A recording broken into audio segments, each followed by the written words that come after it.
tap it on. But there's no one there for Carlton. It doesn't matter because the Magpies have lost this match for sure. Well, there's the siren, and Carlton have won the 1981 Grand Final. The final scores, 12 goals, 20-92 Carlton to Collingwood 10-12, 72. And a great victory for the Blues, completely in command in the final quarter. And there they are. Aren't they happy? 21 points behind during the third quarter. Carlton getting up to win it and restricting the Collingwood scoring in the final term to only 2 points. Well, once again, Collingwood, the losers in a grand final. It's been 23 years since they won a grand final. Well, it's got to be 24 now. And it's certainly a disappointing grand final for their supporters. We couldn't say the players didn't try because they put up a valiant effort today, Bob. They did have a chance. They led by 9 points at three-quarter time, but the superior skill of Carlton was the telling factor. Plus, I wouldn't say they were fitter, but the moment you start to get a bit of a run on, you see players that haven't been sighted all day count a lot, and that's what's happened. Final scores of the 1981 Grand Final. Carlton, the victors, 12 goals, 20-92 to Collingwood, 10-12, 72. There's the Banquist going across there with his brother, Tommy Hafey. Terribly disappointed, so close but so far.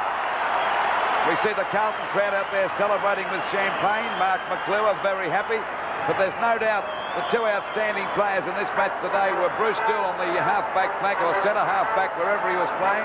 Played a magnificent game, and closely followed by his skipper, Mike Fitzpatrick. And no doubt this has been the best season that Mike Fitzpatrick's had since he joined the Carlton Football Club from Western Australia. Very happy men in the centre. We see the president of the Carlton Football Club, Ian Rice, being cuddled there by a couple of team players. That is Wayne Johnson, of course. Mr. Rice would be very, very happy after taking over the Carlton Football Club when they were in a heck of a lot of trouble last year when Jazelenko and their president, Mr. George Harris, resigned from the club. And, of course, within 2 years, he's president of a premiership side. And full marks to Carlton too, Lou, because it did look, when Collingwood went to a 20-point lead, was it halfway, during the third leads halfway through the third quarter. And to Carlton's credit, they came back. They did it the hard way. They didn't just run away from Collingwood by dictating the terms. And there we see Bruce Dool. And what a wonderful player. I thought that Mike Fitzpatrick dominated proceedings, but what more could you ask for from a defender than Bruce Dool did today? And, you know, I know that we have to vote on the best player in the final series, and my man is Bruce Dool. I'm going along with you, Bob. He has been magnificent. He and Mike Fitzpatrick shared things. For Collingwood, Billy Pickett has played a wonderful final series, and as we see, they very, very happy, and Peter Basusto there with the cap on head. Let's go down now to Stephen Phillips, and he will talk with Ken Hunter. Thanks, Louis. Ken, a magnificent game across the half-back line. What's it like to play in your first VFL Premiership side? Well, it's a fantastic feeling. I thought halfway through the third quarter we might have blown our chances, but to the players' credit, they came back. Collingwood put up a good show, but I think they played too many games during the finals. It must be a wonderful feeling playing on the back flank alongside guys like Val Perovic and Bruce Dool. They're absolutely superb all afternoon. Oh, it's fantastic. You only have to watch the way they play and you can learn a lot from them. Well, they're about to make the presentations, Ken. I'll let you get over there and enjoy a few more moments of glory. Back to you, Louis. Thank you. For 1981, 12-20-92 to Collingwood, 10-12-72. Let's go down to the arena now to the president of the Victorian Football League, Dr. Alan Ayler. Of all clubs, commiserations to the Collingwood players today. There's no doubt that their performance was a very, very good one. Congratulations to the Carlton Club on winning their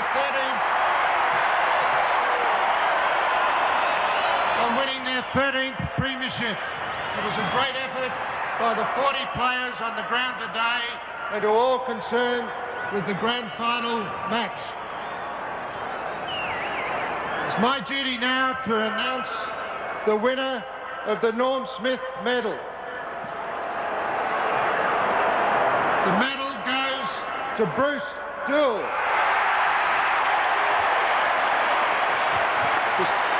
And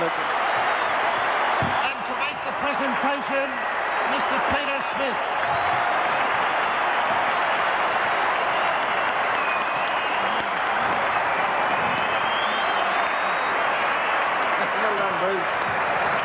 lad. Yeah, wonderful.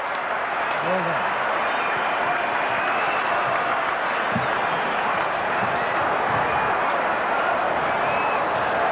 His Excellency, the Governor of Victoria and patron of the Victorian Football League, the Honourable Sir Henry Winnicky, will make the presentation of the medallions to the runners-up, the 20 Collingwood players and the coach.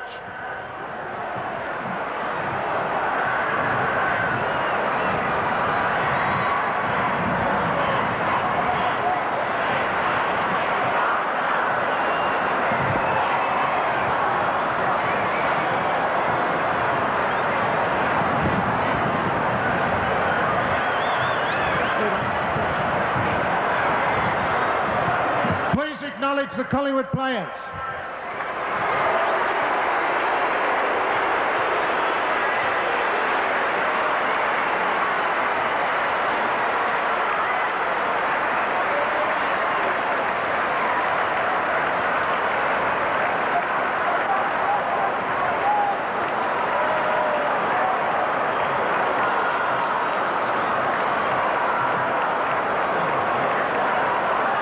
Players going through to receive their medals for runners-up of the 1981 Grand Final. Very disappointed players, but they shouldn't be too disappointed in one way because of their great performance this year. And Peter Dacos in Ken Hunter's Guernsey. Yes, well, that's the general tradition of Grand Final, swapping Guernseys with the winners, or both sides swapping Guernsey, I should say. Ladies and gentlemen, the Governor of Victoria, the Honourable Sir Henry Winnicky. Thank you, Mr. President. Ladies and gentlemen, it's a great pleasure and an honour for me now to make the presentation of the Premiership Cup 1981 and the medallions to the members of the winning side, Carlton.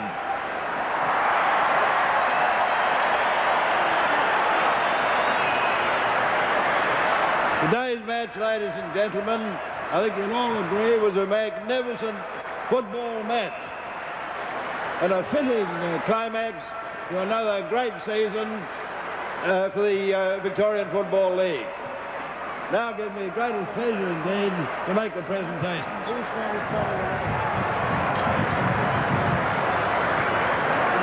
Mr. Rod Ashman.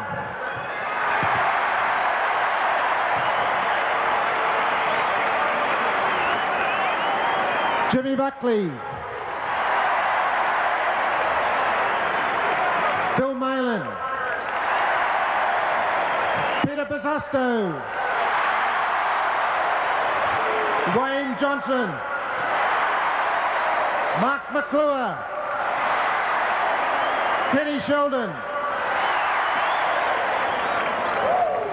Greg Wells. David Glasgow. Peter McConville. Kenny Hunter. Scott Howe. And David English. Mark McClure. David Mackay. Wayne Harms. Bruce Toole. Scott Howe. Val Perovic. Alex Marcoux. And Captain Michael Fitzpatrick and Coach David Parkin.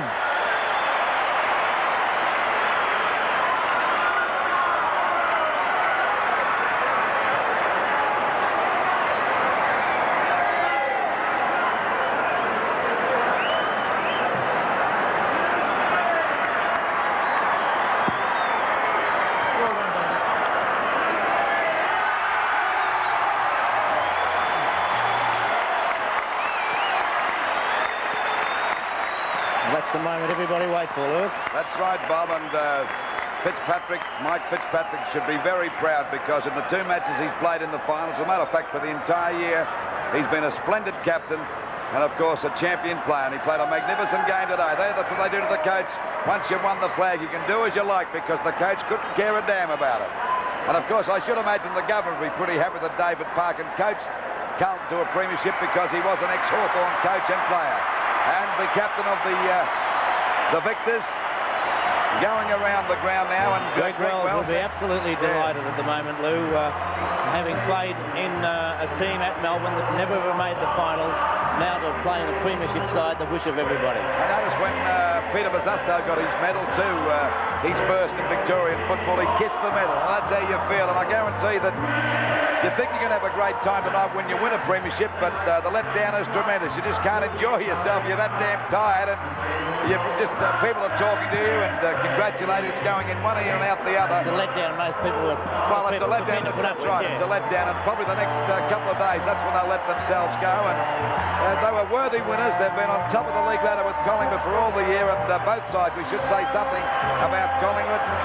If fate had to do with it, both these teams had to play off for the grand final because they've been the most consistent teams in the league. As we go through with Carlton doing their lap of honour, goal kickers today, Ashman kicked 3 for Carlton, Sheldon 2, McClure 2, 1 to Johnston, Buckley and Harms, whilst for Collingwood we had 2 goals by Barham, Mark Williams, and 1 to Craig Stewart, Tony Shaw, Ray Shaw, Michael Taylor, Peter Moore and Peter Dacos. Where do you see the... Final scores of the 1981 grand final. Carlton 12 goals, 20-92. To Collingwood 10 goals, 12-72. And let's go down to the boundary line with Stephen Phillips, and he's talking to a very elated president of the Carlton Football Club, Mr. Ian Rice. Thanks, Luke. Ian, have you ever felt this washed out before in your life? Can't believe it. It must be like running a marathon. Unbelievable a feeling. You know, the whole year, the blood, sweat and tears, the grind, moulding new players into the side, new coach, and the fact that the boys just moulded together, and the tremendous mateship that emanated from every player. And it was spearheaded by some terrific champions, and wasn't it fantastic for Brucey Dool, you know, a champion of champions, to take it out. 2 years ago, you took over as caretaker president at a time of great strife in the club's history. You're still here. They've got a cap on the mantelpiece, and they've equalled Collingwood's record. Well, this is what football is all about.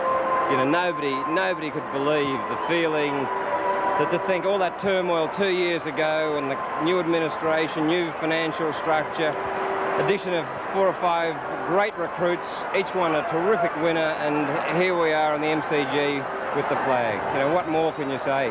Well, thank you, Ian Rice. I'm sure there'll be plenty more to say a little later on in the evening. Back to you, Louis. Thanks very much, Stephen. There's the Clark mobile crane shot for Channel 7. And, of course, not as crowded as it was. A lot of Collingwood supporters going home disappointed. And we waited 23 years, now we've got to wait 24. And those boys from Channel 7 up there on the cranes have certainly done a marvellous job. Let's go down now to Jack Edwards in the Carlton dressing rooms, and he's talking to the victorious coach, David Parker. Well, David Parker, congratulations. Premiership coach for 1981. I know you haven't had time to collect your thoughts, but what's the immediate feeling? I think, as Norma, Jack, just a big relief. I think from a coaching point of view, particularly when you know you've got the players, and I knew that we had the best group of players, and then I thought we might take a tumble at the finish, and that would have been very sad because they did a lot of work, and we got the shortcut in, and then to have lost it after that would have been very sad. But the manner it was done, probably, Jack, was as pleasing as the end result. Third quarter, you must have been very worried. Collingwood seemed to control most of that third quarter. You got 2 goals very late in the quarter. Yeah, I think we kicked 2 at the end of the quarter, which gave us a chance, and then we kicked the first 2 or 3 at the start of the last quarter.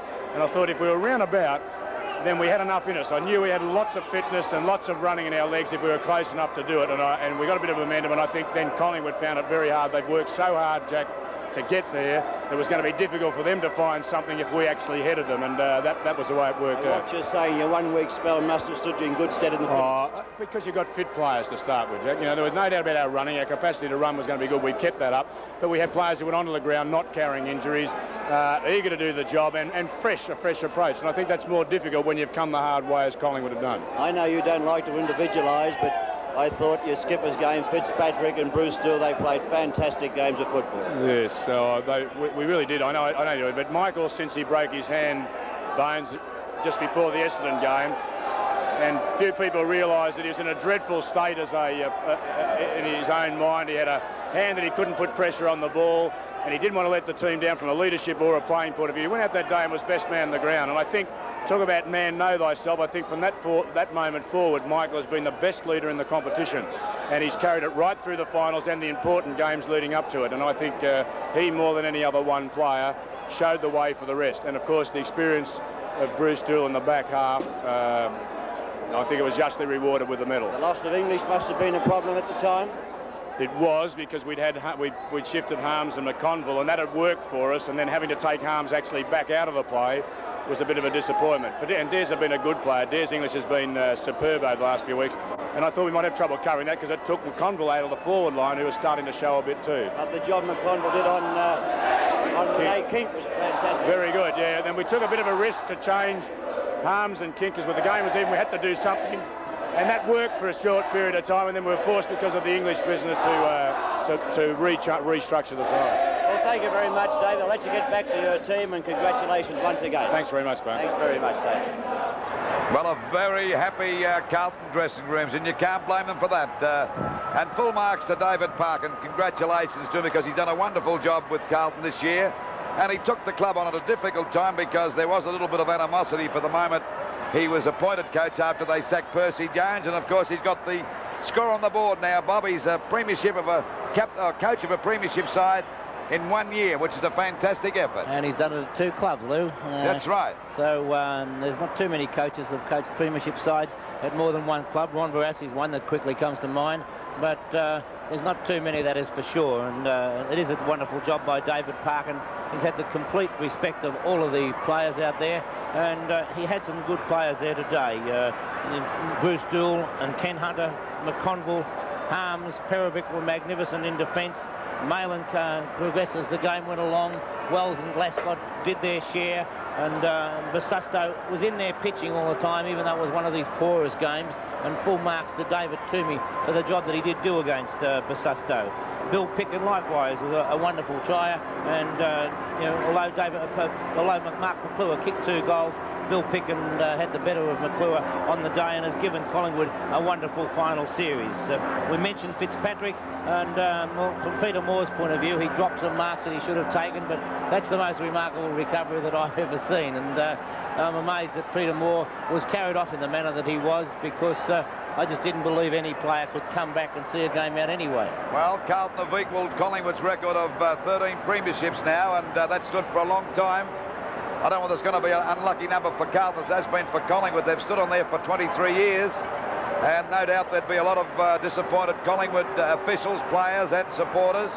But one thing about the Magpie supporters, they keep on coming back, because they've been doing that for years. You can bet your sweet life that next year they'll be back there again, and probably a stronger force than they've ever been, because they've got the utmost faith that I've known of any supporters in the league. Once again, the final scores in the 1981 Grand Final. Carlton have won this match by 20 points. Carlton 12 goals, 20-92. To Collingwood 10 goals, 12-72. Premiers for 1981. So that just about wraps it up from the MCG, which is starting to empty out now. A crowd of around about 110,000 people, I would say. So on behalf of camera crew, the boys that did such a marvellous job today, and I think you'll agree with a spectacular telecast. Our commentators, Peter Landy and Bobby Skilt, not forgetting our statistician Paul